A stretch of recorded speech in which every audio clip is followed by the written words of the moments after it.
Welcome back to UNX Fast Forward, your daily dose of all things ninja. I'm Chris DeGangi. And I'm Ethan Swanson. Right now, we're on a quest to find the top ninjas from around the country to compete in our first major event here on November 2nd. Yeah, and so our next stop is Atlanta, Georgia. We're going down a ninja quest, looking for our top 3 men, top 3 women to take those major spots. Right, and let's take a look at our course preview to find out what kind of obstacles we have, what course these athletes are going to be taking on.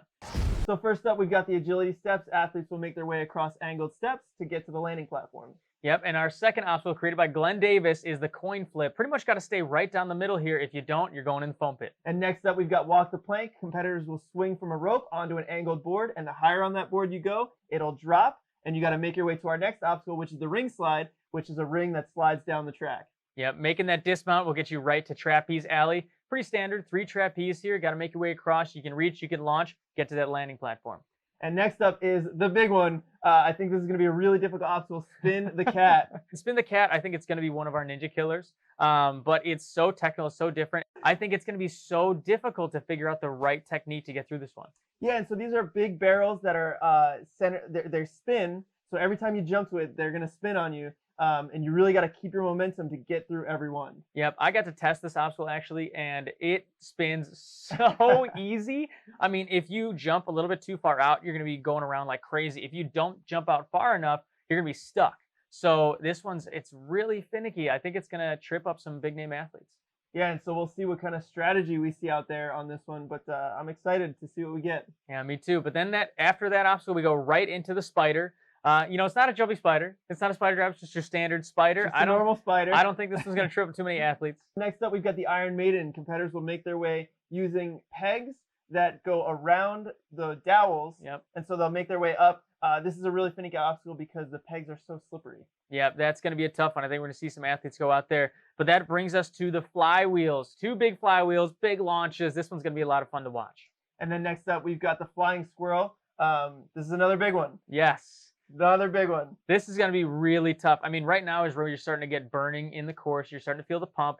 And it's 2 rings to the flying squirrel, like 15 feet. That's huge. It's going to be a really tough grab. And then you have an even bigger launch to the bar. I mean, this is going to be, I think we're going to see athletes peeling out, just barely getting their fingertips. It's going to be really exciting to watch this one. Yeah, I love this obstacle. Big moves. Love it. I can't wait to see it. Right after that brings us to the warped wall. Pretty standard, especially at this point. Any athletes that get here are going to have no problem with the warp wall. And next up, we've got the wing nuts. We've got 5 wing nuts.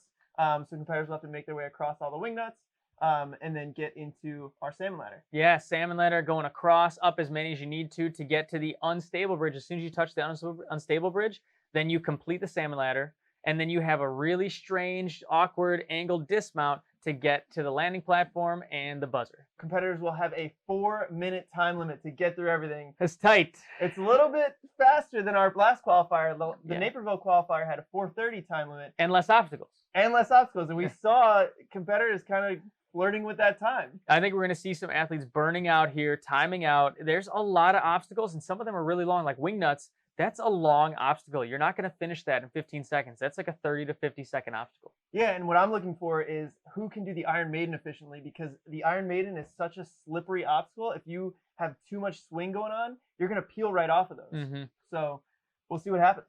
Yeah, and so let's take a look at our athletes that are going to be competing in our athlete preview. So going over to the men's side of the competition, we've got some extremely good athletes here, some of the best athletes from the Southeast region. Number 1, Tyler Gillette. Yeah, I mean, he's a monster, and like you've seen him over the last couple of years get better and better and better on American Ninja Warrior, coming off his best season yet. Stage 3 athlete, and he also made it to the Power Tower and only lost to Drew Dreschel, which is, it happens. If you're gonna lose to somebody, right, that's not too bad. Yeah, and then one of his training partners, Kevin Carbone, is a speed demon. I think with him, when he hits, he usually podiums, but sometimes we see him get a little out of control. I'm curious to see how he takes this course on. Yeah, and so a few years back, we saw these two on Ninja versus Ninja. They were on the same team, the Youngbloods together. Youngbloods. But they both are just extremely fast competitors, and so I don't think the 4-minute time limit is going to affect them too much.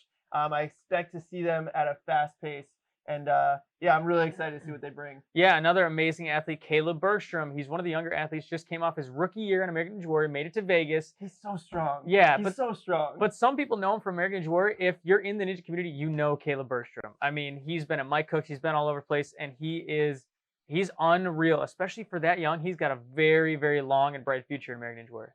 Yeah, absolutely. I mean, Caleb Bergstrom, extremely strong athlete. He's got such good upper body endurance. I'm really excited. Everything. Does he have a weakness? There's nothing he can't do.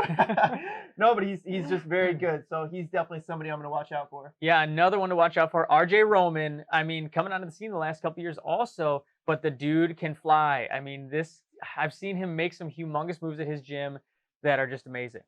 Yeah, really excited about RJ Roman. And then we've also got Jamie Ron coming out. We just saw him in the Naperville qualifier. Jamie didn't quite get into that top 3, so he's coming down to Ninja Quest, and he's got some experience at a UNX competition. I'm really looking forward to seeing if he can fix some of his mistakes that he made in the last qualifier and get into that top 3. Yeah, and he is the most experienced athlete that's competing at Ninja Quest, so he's going to be calm on the course. He always is. Yeah, and he's very calm. So I'm excited to see him, and then also Sam Folsom, right? Another competitor. He took 4th place in our Naperville qualifier. He just missed that qualifying spot for the majors, and I'm excited. I think he's going to do well. Well, I mean, like we said in Naperville, he came out of nowhere. A lot of people didn't know who he was, and he came out and just missed out on qualifying by 8 seconds behind Jake Murray. Very impressive run. So I'm curious to see how he does at Ninja Quest, if he can repeat that performance, if he can podium and get a spot in our major. Yeah, if you guys remember, he competed in Naperville, and he's 16 years old, and he was 1 second faster than Drew's pace through the second to last obstacle. So this kid is fast, he's strong, and he wants that qualifying spot. I'm super excited. We have some longtime veterans, some newer faces on American Ninja Warrior, and then also other unproven athletes like Sam, who showed at the first qualifier he belongs, but now he has to get that spot. Yeah, and so we're going to jump over to the women's side of things, taking a look at one of our first athletes, Caitlin Bergstrom. This is Caleb's sister. Really the strong. Bergies. Yeah, the Bergies. I mean, baby Bergies. She just competed on American Ninja Warrior, had a really good season, and she trains with Caleb all the time, and I'm really looking forward to seeing what she's going to do out there. Right. I mean, American Ninja Warrior first season, like you said, made it to Vegas in her first season. Very, very difficult to do. So, I mean, she's proven that she belongs, and she trains with Caleb. I mean, I've seen them do amazing things. They're both great athletes. I would expect both of them to do very well. Yeah, absolutely. And then up next, we've got Ashley McConville. Yeah, which, holy freaking cow. I mean, I saw a video on Instagram. She did an 11-foot cliffhanger lache to cliffhanger. Jeez. That's 11 not feet. easy. 11 feet bar to bar is hard enough, let alone cliffhanger to cliffhanger. So, I mean, she has so much brute strength. I think if she makes it further into this course, she's going to do better and better and better as she gets onto the harder obstacles. Yeah, I really think, sort of her strengths come into the upper body sections of the course. Her strength is strength. Yeah, her strength is strength, Yeah, and so that brings us to Charity LeBlanc, who has been on American Ninja Warrior many years, a great competitor, huge social media following. So she's fine being in the limelight and being the only one on the course, which means a lot because there's a lot of pressure when you run these courses. Yeah, there's definitely a lot of pressure. You got the cameras in your face, and I definitely think that she's got good nerves for this. I think she'll be able to handle it pretty well. Right. She's a pretty fluid athlete. Technical ability is there. Skill is there. So we'll see how she does on the course. And that brings us to Rachel Brown, not an American Ninja Warrior athlete. Rachel Brown, a little too young to be on American Ninja Warrior, but this is a competitor. If you've been following the ninja community, you absolutely know who Rachel Brown is. She always competes very, very well ever since she's a little kid. She's grown up a little bit now, but really, really strong. Yeah, I mean, years ago when she was even way younger, and right now I think she's 17 years old, but when she was 13, 14, she was going to competitions and beating women competitors who were competitors on American Ninja Warrior. She's been doing that for years. Yeah. So she's going to come out strong. She's going to come out swinging, and I think we're going to see big things from her. Yeah, and usually with our younger competitors, we don't talk about the experience, but Rachel has been, like you said, competing for so long. I definitely think the experience is going to help her out on this. Yeah. And tomorrow on UNX Fast Forward, we're going to go through our athlete predictions, picking our top 3 men, top 3 women, and you know, we'll see who's right at the end of the week. We'll see. There might be a little. There might be a reward / punishment for the person More who of a doesn't punishment. win. I guess, but so we'll see. But until then, check us out on social media, Twitter, Facebook, Instagram, UNX.now. And until next time, I'm Ethan Swanson. And I'm Chris Ganji, and we'll see you back here on UNX Now.